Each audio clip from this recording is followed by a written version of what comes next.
When Secretary of Health and Human Services of the United States Robert F. Kennedy, Jr. visits a McDonald's, the anti-Trump shop owner makes fun of him for the way he talks. Hours later, inspector agents from the Department of Health and Human Services pays him a visit. It was a crisp morning on April 15, 2025, when Robert F. Kennedy, Jr., newly appointed Secretary of Health and Human Services under a second Trump administration, decided to make an unannounced stop at a McDonald's in Harrisburg, Pennsylvania. The sun hung low in the sky, casting long shadows over the parking lot as Kennedy's sleek black SUV rolled to a stop.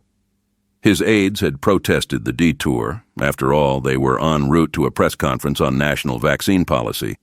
But Kennedy waved them off with that signature grin of his, the one that carried the weight of his family's legacy and his own stubborn defiance. "I'm hungry," he'd said simply, his voice raspy yet resolute, a tone shaped by years of battling vocal cord spasms. "And I want to see how the real America eats." Inside the McDonald's, the air smelled of fryer grease and faintly burned coffee. The fluorescent lights buzzed overhead, illuminating a smattering of early morning patrons, a trucker nursing a Big Mac, a teenage cashier scrolling on her phone, and a man behind the counter who wore his manager's badge like a crown.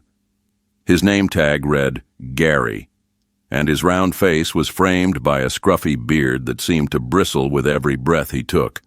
Gary was a known figure in this corner of Harrisburg, not just for running the only McDonald's within 10 miles, but for his loud, unapologetic disdain for anything remotely tied to Donald Trump or his administration. The walls of his restaurant bore the evidence: a faded Biden 2020 sticker peeling off the cash register, a handwritten sign near the soda fountain that read, "No MAGA hats served here," and a small American flag pinned upside down behind the counter, a subtle jab at the government he loathed.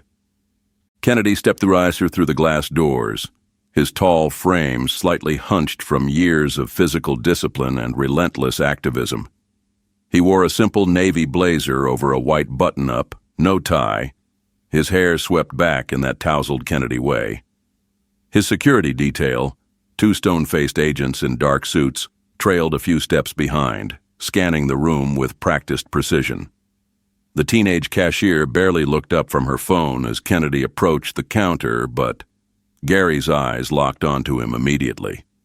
Recognition flickered across the manager's face, followed by a smirk that curled his lips like a snake coiling for a strike. "Well, well, well," Gary drawled, leaning forward on the counter with his elbows, his voice loud enough to carry across the dining area. "If it ain't Bobby Kennedy, Jr. himself, what's a big-shot Trump lackey like you doing in my little grease palace?" Kennedy paused, tilting his head slightly, his sharp blue eyes meeting Gary's with a calm that belied the insult. "Just here for a burger, friend," he said, his voice steady but unmistakably rough, each word fighting its way out of his throat. "Heard your fries are the best in town?" Gary snorted, crossing his arms over his stained apron. "Oh, I get it. Slumming it with the peasants, huh? Gotta say, though." He leaned in closer, his smirk widening into a full grin. "You sound like a frog caught in a blender. What's the deal, Bobby? Trump make you gargle gravel before he gave you that fancy title?" The trucker at the table chuckled under his breath, and the cashier finally glanced up, her eyes wide with a mix of curiosity and embarrassment. Kennedy's security agents stiffened, one of them stepping forward slightly, but Kennedy raised a hand to halt them. He smiled, a tight, controlled smile, and leaned in just enough to close the gap between him and Gary. "Vocal cords took a hit years ago," he said evenly, his tone carrying a quiet authority. "Spasmodic dysphonia. Doesn't stop me from doing my job. How about you? How's yours going?" Gary blinked, momentarily thrown by the lack of retaliation, but he recovered quickly, puffing out his chest. "My job's fine, thanks for asking. Better than kissing up to that orange clown you work for. What's he got you doing now? Shutting down honest businesses like mine so you can shove more big pharma garbage down our throats?" Kennedy's smile faded, replaced by a steely glint in his eyes. "I'm here to make sure people aren't eating garbage, actually. That's my job, keeping folks safe. How's your kitchen holding up to that standard?" The question hung in the air like a loaded gun. Gary's grin faltered for a split second, but he masked it with a loud laugh, slapping the counter with an open palm. "Oh, you're a riot, Bobby. Threatening me already? Typical Trump goon move. Why don't you order your Big Mac and take your raspy little voice back to D.C. where it belongs?" Kennedy didn't flinch. He reached into his pocket, pulled out a $20 bill, and slid it across the counter. "Big Mac, fries, and a coffee. Keep the change." Then, with a nod to his agents, he turned and took a seat near the window, his back to Gary, but his presence still dominating the room. Gary muttered something under his breath, likely another jab, but he barked the order to the cashier and turned back to the kitchen, his swagger intact. The trucker watched Kennedy with quiet interest while the cashier fumbled with the coffee machine, stealing glances at the man whose name carried such weight. For the next 15 minutes, the McDonald's hummed along as it always did, the sizzle of patties on the grill, the beep of the fryer, the low murmur of small-town gossip. Kennedy ate his meal in silence, his agents standing nearby like sentinels, their eyes never leaving the room. But Gary couldn't let it go. As Kennedy finished his fries and stood to leave, the manager called out from behind the counter, loud enough for everyone to hear. "Hey, Bobby, next time you want to play health cop, maybe work on that voice first. Sounds like you're choking on Trump's lies every time you open your mouth." The dining area went quiet. The trucker froze mid-bite, and the cashier ducked her head, pretending to wipe down the counter. Kennedy paused at the door, his hand on the handle, and turned slowly to face Gary. For a moment he said nothing, just studied the man with those piercing Kennedy eyes that had seen decades of battles, from environmental crusades to political firestorms. Then, without a word, he pushed the door open and stepped into the parking lot, his agents following close behind. Gary laughed again, shaking his head as he watched the SUV pull away. "Big man thinks he's tough," he muttered to the cashier. "Let him try me. This is my castle." Hours later, as the afternoon sun climbed high over Harrisburg, Gary's castle began to crumble. It started with a phone call. Gary was in the back office counting the morning's receipts when his cell buzzed on the desk. The number was unfamiliar, but the voice on the other end was clipped and official. "This is Agent Marcia Reynolds with the Department of Health and Human Services. We're conducting an unscheduled inspection of your establishment at 1423 Maple Avenue. Our team will arrive within the hour. Be prepared to present all food safety records, employee certifications, and equipment logs." Gary's stomach dropped. "What the hell is this?" he snapped, his bravado flaring. "You can't just show up like that? I've got rights." "You'll have the opportunity to comply, Mr. Thompson," the agent replied coolly. "This is standard procedure under federal health regulations. See you soon." The line went dead. Gary slammed the phone down, his mind racing. An inspection? Now? He'd dealt with the local health department before, greased a few palms, dodged a few fines, but this was different. This was federal, and it was happening too fast, too precisely to be a coincidence. His thoughts flashed to Kennedy, to that raspy voice and those steady eyes. "No way," he muttered, shaking his head. "No way that frog-voiced bastard pulled this off so quick, no.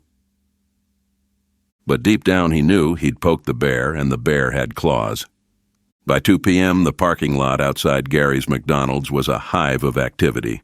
3 unmarked government vehicles rolled in, followed by a white van marked with the HHS logo.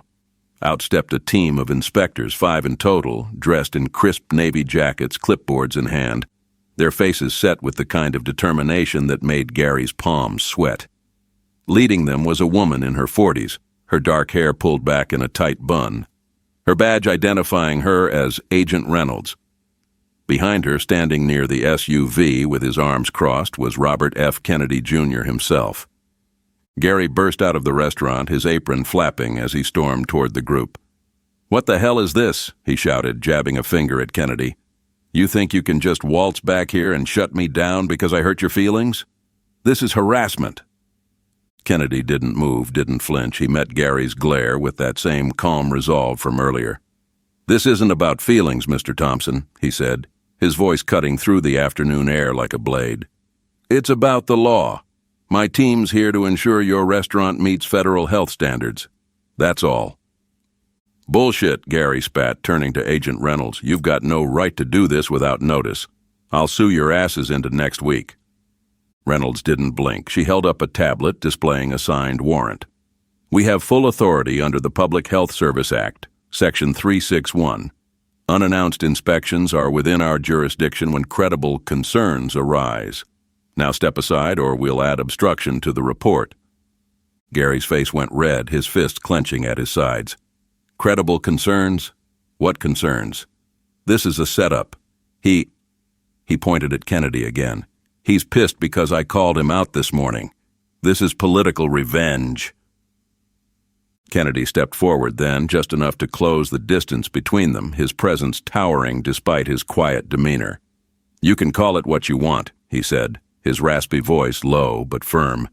"But I've been doing this job long enough to know when something's off. Grease on the floor, expired stock in the cooler, a fryer that hasn't been cleaned in weeks. I saw it all while I was eating my burger. You think I'd let that slide?" Gary opened his mouth to retort, but the words caught in his throat. He hadn't expected Kennedy to notice or care. He'd assumed the man was just another suit, too busy grandstanding to spot the cracks in his operation. But Kennedy had seen, and now the full weight of the federal government was bearing down on him. The inspection began with ruthless efficiency. Agent Reynolds led the team inside, her clipboard a weapon as she ticked off violations with every step. The cashier stood frozen behind the counter, her phone forgotten while the trucker from earlier lingered in the parking lot, watching the drama unfold with a half-eaten fry in hand. Gary trailed the inspectors, shouting protests that grew weaker with every damning discovery. "Grease buildup in the ventilation system, violation of OSHA standards," Reynolds called out, her voice echoing through the kitchen. "Expired beef patties in the walk-in cooler, dated 3 weeks past due," another inspector noted, snapping photos with a handheld camera. "Rodent droppings under the fry station," a third added, his tone flat but devastating. Gary's bravado melted into desperation. "This is nothing," he yelled, waving his arms. "Every restaurant's got a little dirt. You're blowing this out of proportion." Kennedy, standing near the entrance with his arms still crossed, shook his head. "A little dirt doesn't poison people," he said. "Negligence does. You're not just breaking rules. You're risking lives." By 3:30 p.m., the inspection was over and the verdict was clear. Agent Marcia Reynolds emerged from the grimy kitchen, her navy jacket pristine despite the chaos she'd just waded through. Her tablet glowing with a meticulous list of violations was a digital guillotine, 27 infractions in total, a grim tally ranging from minor oversights like a chipped countertop to critical health hazards like the rancid grease pooling beneath the fryer. She handed Gary a printed report, the paper crisp and unforgiving in her steady grip. Her face was a mask of professionalism, unreadable as stone, betraying no hint of satisfaction or pity. "This establishment is hereby ordered closed pending a full investigation and remediation," she announced, her voice cutting through the stale air like a scalpel. "You'll receive a formal notice within 48 hours. Until then, lock the doors and vacate the premises." Gary stared at the paper, his thick fingers trembling as they clutched it, the ink blurring slightly where his sweat smeared the edges. His mind raced, a chaotic swirl of disbelief and fury. "Closed?" he rasped, his voice cracking under the weight of the word. "You can't. This is my livelihood. I've got employees depending on me, customers who've been coming here for years, families, kids, truckers who count on this place." His eyes darted around the parking lot as if searching for an escape from the reality unfolding before him. "You should have thought of that before you let your kitchen turn into a petri dish," Robert F. Kennedy, Jr. interjected, stepping forward with a deliberate slowness that made the gravel crunch under his polished shoes. His tall frame loomed against the afternoon sun, casting a shadow that stretched toward Gary like an accusation.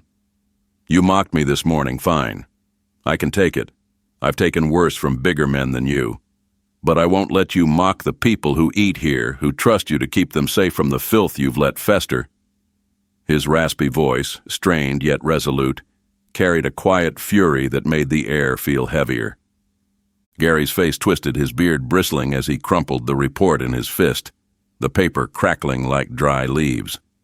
"You sanctimonious prick," he hissed, spittle flecking his lips as he leaned toward Kennedy, close enough for the secretary to smell the stale coffee on his breath. "You think you're some hero riding in to save the day? You're just a Trump stooge with a grudge, flexing your fancy title because I bruised your ego." His voice rose, trembling with defiance, though a flicker of fear glinted in his bloodshot eyes. Kennedy's eyes narrowed, sharp and unyielding, but his voice remained steady, a low rumble of conviction. "No grudge, just facts. You failed your customers, you failed your employees, and you failed the law. That's not on me, that's on you. Every greasy fingerprint and expired carton of it." He paused, letting the words sink in, his gaze never wavering from Gary's flushed face. With that, Kennedy turned, his navy blazer catching the light as he walked back to the waiting SUV, his agents falling in step behind him like silent shadows. The inspectors, meanwhile, moved with mechanical precision, unrolling a strip of bright red tape emblazoned with "Closed by order of HHS" in bold white letters. They stretched it across the McDonald's entrance, the adhesive snapping as it sealed the glass doors shut. The vivid red, a stark contrast to the faded golden arches above. Gary stood rooted in the parking lot, his chest heaving, his empire reduced to a locked door and a pile of citations clutched in his shaking hands. The teenage cashier lingered near the edge of the lot, her phone dangling forgotten at her side, her wide eyes darting between Gary and the retreating inspectors. As Kennedy's vehicle pulled away, its engine a low growl fading into the distance, the trucker from earlier approached Gary, his weathered boots scuffing the asphalt. He shook his head, a fry wrapper crinkling in his calloused hand as he tossed it into a nearby trash can with a flick of his wrist. "You should have kept your mouth shut, man," he said, his voice gruff but not unkind, tinged with the wisdom of someone who'd seen trouble come and go. "That guy's not messing around. You poked a bear with a badge, and now look at you." Gary didn't respond. He just stared at the sign, its red letters glaring back at him like a wound he couldn't close. His breath came in shallow bursts, his mind replaying the morning, his taunts, Kennedy's calm stare, the burger he'd served without a second thought. The weight of his own words, his own negligence, crashed down around him, a tidal wave of regret and rage.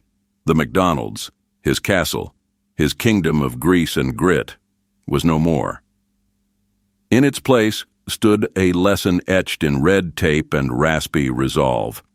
Karma, when it hits fast, and it spares no one, not even a man who thought he ruled his little world.